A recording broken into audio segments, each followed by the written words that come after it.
Hello friends, welcome to FDS pharmacy. तो आज की क्लास में हम डिस्कस करने वाले हैं जो फार्माकोनोसी का चैप्टर नंबर 5 है, स्टडी ऑफ क्रूड ड्रग, उसका लेक्चर नंबर 13 है। ठीक है, इससे पहले हम 12 लेक्चर्स कवर कर चुके हैं, उसमें टॉपिक्स भी कवर कर चुके हैं। अगर आप उन लेक्चर्स को देखना चाहते हो तो डिस्क्रिप्शन में लिंक है, वहाँ से जाके आप देख सकते हो। और आज की क्लास के टॉपिक्स हैं ये।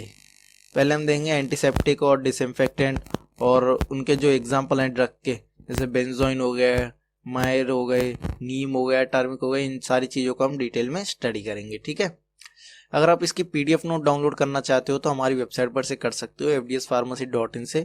और वीडियो क्लासेस के लिए हमारे चैनल को सब्सक्राइब कर सकते हो।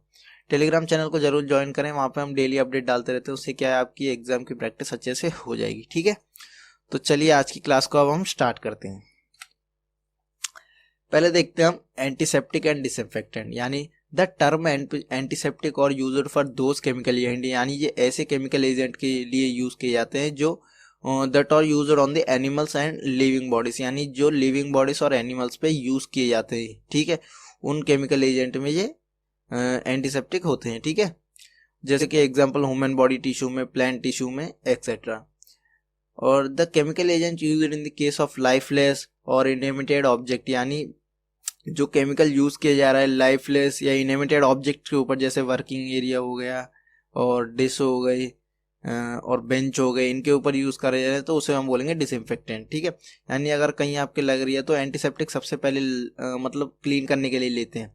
तो बेसिकली देखा जाए अगर कोई चीज़ हमें क्लीन करने के लिए या सही करने के लिए चाहिए तो वो एंटीसेप्टिक होती है ह्यूमन बॉडीज में और प्लांट टिश्यूज में। अगर वहीं हम बात करें ऑब्जेक्ट्स की, जैसे हमें अगर जो टेबल है या बेंच है वो अगर क्लीन रखनी है तो उसमें हम डिसइंफेक्टेंट डालेंगे। ठीक है, सफाई करेंगे उससे। और एग्जांपल देखें एंटीसेप्टिक और डिसइंफेक्टेंट की, तो बेंजोइन हो गया, मायर हो गया और नीम हो गया और टर्मिक। ठीक है, नीम और टर्मिक तो आपने घर के आजू बाजू में ही देखा होगा, जो नीम ट्री होता है वो, और टर्मिक हल्दी। ठीक है, तो चलिए अब हम नेक्स्ट एक एक करके इन सारे एग्जाम्पल्स को देखते हैं। ठीक है, पहले हम देखते हैं बेंजोइन को। The benzoin has 4 varieties and they name और सुमत्रा, पेलिम्बांग एंड पेनंग, सियम बेंजोइन। ठीक है, यानी जो बेंजोइन है इसके 4 वेराइटी होते हैं, उनके नाम आप देख सकते हो, सुमत्रा और पेलम्बांग और पेनंग और सिमन बेंजोइन। ठीक है, ये 4 है।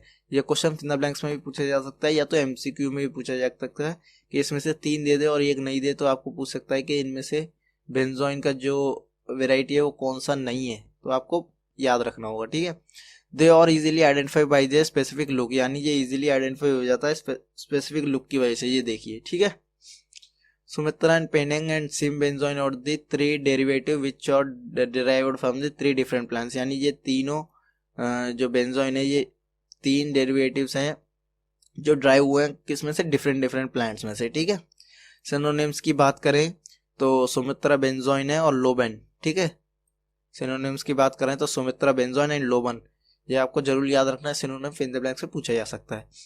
फैमिली की बात करें तो स्टाइकरेसी। ठीक है, फैमिली देख सकते हो आप।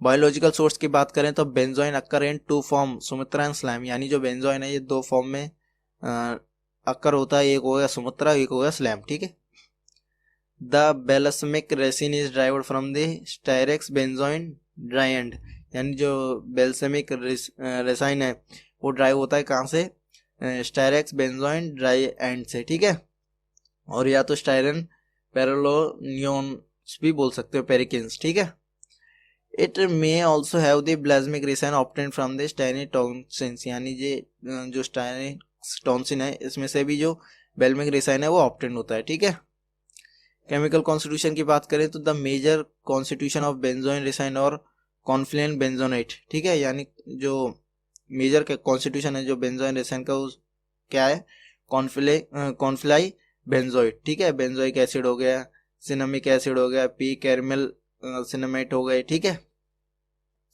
थेरेपेटिक इफेक्ट की बात करें तो it act as a irritating expectorant. ठीक है, इरिटेटिंग एक्सपोर्टेंट की तरह काम करता है, कैरमेलेटिव की तरह भी और डायरेट की तरह भी। ठीक है, it used externally as an antiseptic, इसे हम एक्सटर्नली यूज करते हैं एज ए एंटीसेप्टिक। ठीक है, it is used in the form of compound tincture of the benzoin, यानी इसे कंपाउंड की तरह यूज किए जाते हैं, ठीक है, फॉर्म ऑफ कंपाउंड में। And inhalation for treating upper respiratory tract, यानी इनहेलेशन के लिए भी यूज किया जाता है, किसके लिए, अपर रेस्पिरेटरी ट्रैक जो इन्फेक्शन होते हैं उनके लिए।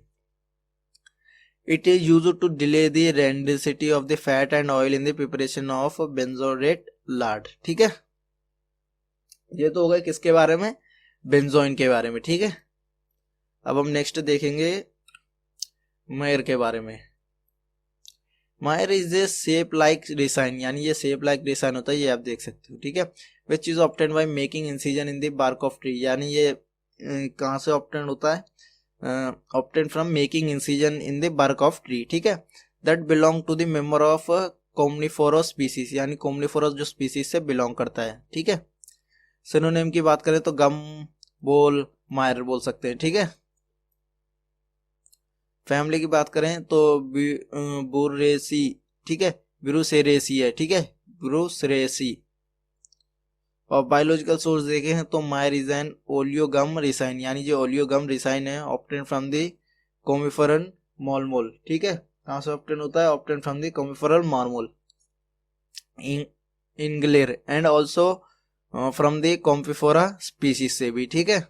केमिकल कॉन्स्टिट्यूशन की बात करें तो myrrh contain yellowish thick violet oil, ठीक है, यानी इसके अंदर येलोइश थिक वायलेट ऑयल होता है, गम होता है, रिसाइन होता है और रिटेन प्रिंसिपल्स होते हैं 3 to 4%, ठीक है।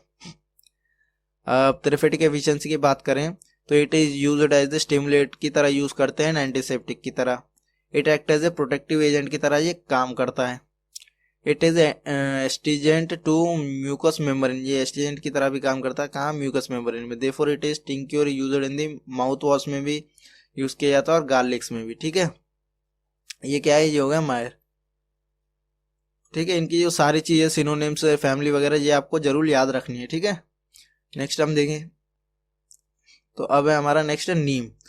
नीम is a very famous medicinal herb, यानी ये तो आपको पता ही है, जो नीम है ये वेरी फेमस, बहुत ज्यादा ही फेमस मेडिसिनल हर्ब है in the field of Ayurvedic medicine में, ठीक है। आयुर्वेदिक मेडिसिन में देखा जाए तो अराउंड 5,000 ईयर्स एगो, यानी 5,000 साल पहले it was used as a traditional medicine की तरह इसे यूज किया जाता था। सिनोनिम्स की बात करें तो मेरगोसा है, स्त्री, नीम ट्री, निब्बा बोल सकते हैं हम, ठीक है। ये तो आपने देखा ही होगा, लोकल एरिया में भी ये आपको मिल जाएगा।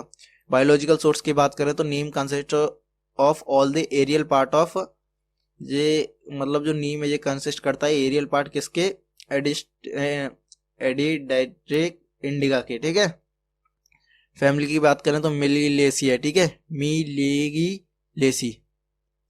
केमिकल कॉन्स्टिट्यूशन की बात करें तो nimbidin is the better constitution of neem, ठीक है। The seed contain 45% oil in 1968 complex limonoid compound, ठीक है, was isolated from the neem seed and structure and stable in the 1975 में, ठीक है। थेरेपेटिक एफिशिएंसी की बात करें, it work is used as a good bitter tonic, astringent and antiperiodic की तरह इसे यूज किया जाता है, जो इसका वर्क होता है।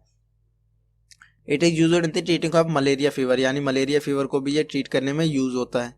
It work is also use for the skin disease के लिए भी इसका वर्क जो है जो यूज किया जाता है। Its leaf are used in the form of poultice over sores की तरह काम करते हैं, ठीक है, in the form of decorating in ulcer and एंजिमिया, ठीक है, डिकोकोशिएशन इन अल्सर एंड एंजिमिया में। Its fresh tender twigs are used for the cleaning teeth and in pyorrhoea, ठीक है, यानी क्लीनिंग टीथ के लिए भी ये काम आता है इनके जो होते हैं, ठीक है। अब हम नेक्स्ट देखें तो अब है हमारा टर्मिक, टर्मिक यानी हल्दी, ठीक है। Turmeric is a spice which provide yellow colour to the curry, यानी टर्मिक एक स्पाइस है जो करी को येलो कलर प्रोवाइड करता है, ठीक है, ये तो आपको पता ही है। इन इंडिया में it is used for thousands of years as spice as well as medicinal herb, यानी इसे मतलब हजारों सालों से स्पाइस की तरह भी यूज किया जा रहा है और मेडिसिनल हर्ब की तरह भी यूज किया जा रहा है, ये आप देख सकते हो, ठीक है। सिनोनिम्स की बात करें तो इंडियन सैफरन बोल सकते हैं और टर्मिक बोल सकते हैं, क्या बोल सकते हैं, इंडियन सैफरन और टर्मिक। और फैमिली की बात करें जिंगिबेरेटियू, ठीक है, क्या है इसकी, जिंगिबेरेटियू।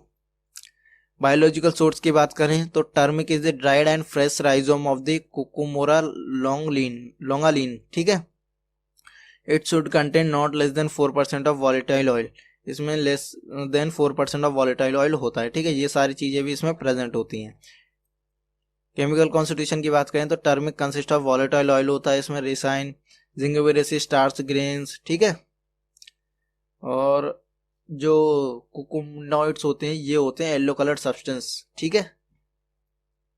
थेरेपेटिक एफिशिएंसी की बात करें, it is used as a colouring agent for the ointments and creams, यानी ऑयलमेंट्स और क्रीम में इसको कलरिंग एजेंट की तरह भी काम किया जाता है, यूज किया जाता है। It is used for the detection of boric acid, boric acid को डिटेक्शन करने के लिए भी इसे यूज किया जाता है। और एंटी इंफ्लेमेटिव की तरह भी इसे यूज किया जाता है। ये तो आपको पता ही है, हल्दी अगर आप देखोगे तो अगर आपके कहीं भी लग जाती है तो आपकी मम्मी सबसे पहले क्या करती है, हल्दी लगाती है, ठीक है। In China C wenyujin is used for cervical cancer के लिए भी इसे यूज किया जाता है। It is used as an anti arthritic agent की तरह भी काम करते हैं, which has isolated from the C aromatic species से आइसोलेट किया जाता है, ठीक है। ठीक है, तो आज की क्लास यहीं पे खत्म होती है। तो अगर आप इसकी पीडीएफ नोट डाउनलोड करना चाहते हो तो हमारी वेबसाइट पर से कर सकते हो, fdspharmacy.in से, और डिस्क्रिप्शन में लिंक है, वहां से भी जाके आप डाउनलोड कर सकते हो। वीडियो क्लासेस के लिए हमारे चैनल को सब्सक्राइब करें, लाइक करें और फार्मेसी फ्रेंड्स में जरूर शेयर करें। Thank you for watching the video.